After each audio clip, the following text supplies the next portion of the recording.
Speaker, I want to, before I start, I just want to tell Honorable Mukunji that...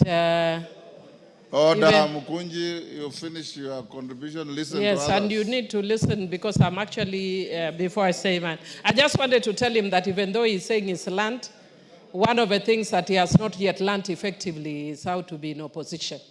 When I have given my contribution, see me on the side. You are doing very poorly in that regard, and I'm very willing to give you free tutorials on being in the opposition.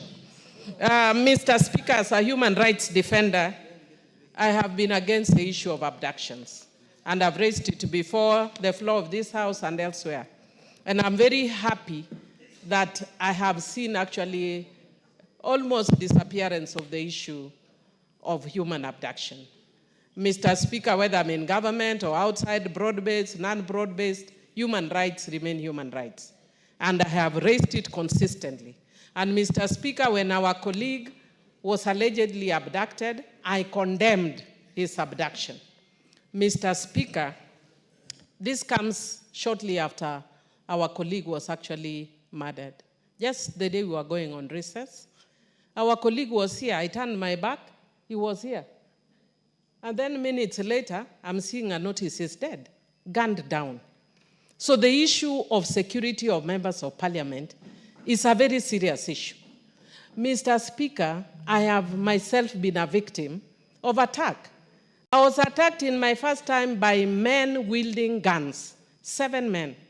And when I raised the issue, the Inspector General of the police then said that I concocted the story. But at that time, no investigation was done. The difference is this time, investigations have been done.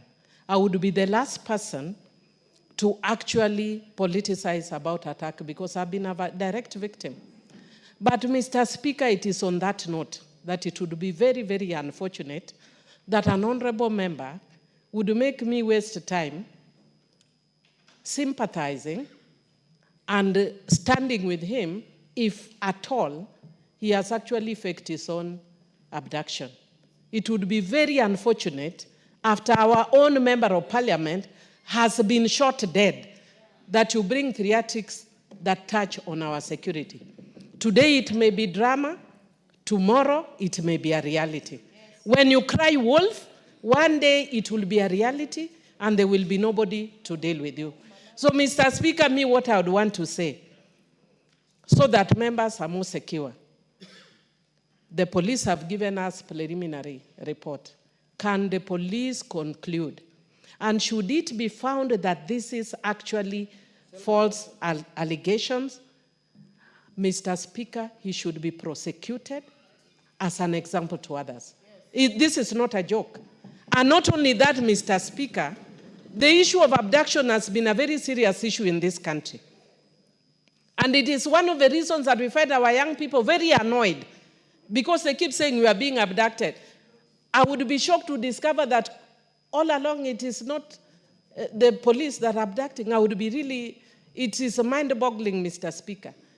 Even if we are politicking, our politics must reach a level that is human and that respects the human rights of yourself and of others, Mr. Speaker. Don't make us waste too much English when we know there are other countries where we can import the English, Mr. Speaker. I will not name them. But there are countries where we can import that English, Mr. Speaker. We can export the English elsewhere. No, I will not say where. Because I have many friends in neighboring countries, so I won't mention. And also we are trying to encourage friendly relations with our neighbors even when they are angry. But that aside, we are deepening relation with our neighbors even when they are angry. But Mr. Speaker, I would want to encourage that this matter be taken up seriously, not just as a matter of with the Committee of Privileges, but the Inspector General, if this is actually a lie, this member must be prosecuted. Thank you. Thank you, Honorable Tongoyo. When do you bring the conclusive and final report?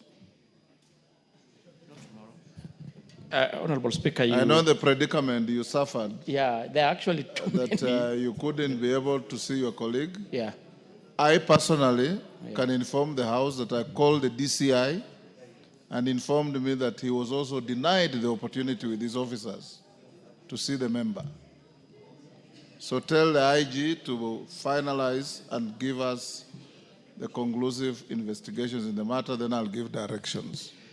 Well guided, Honorable Speaker, but it's good under the circumstances. I had talked to him actually just an hour ago, and there are still a lot of leads leading to more arrest and interrogation. So maybe we give us like another week or so. Thank you. Next order.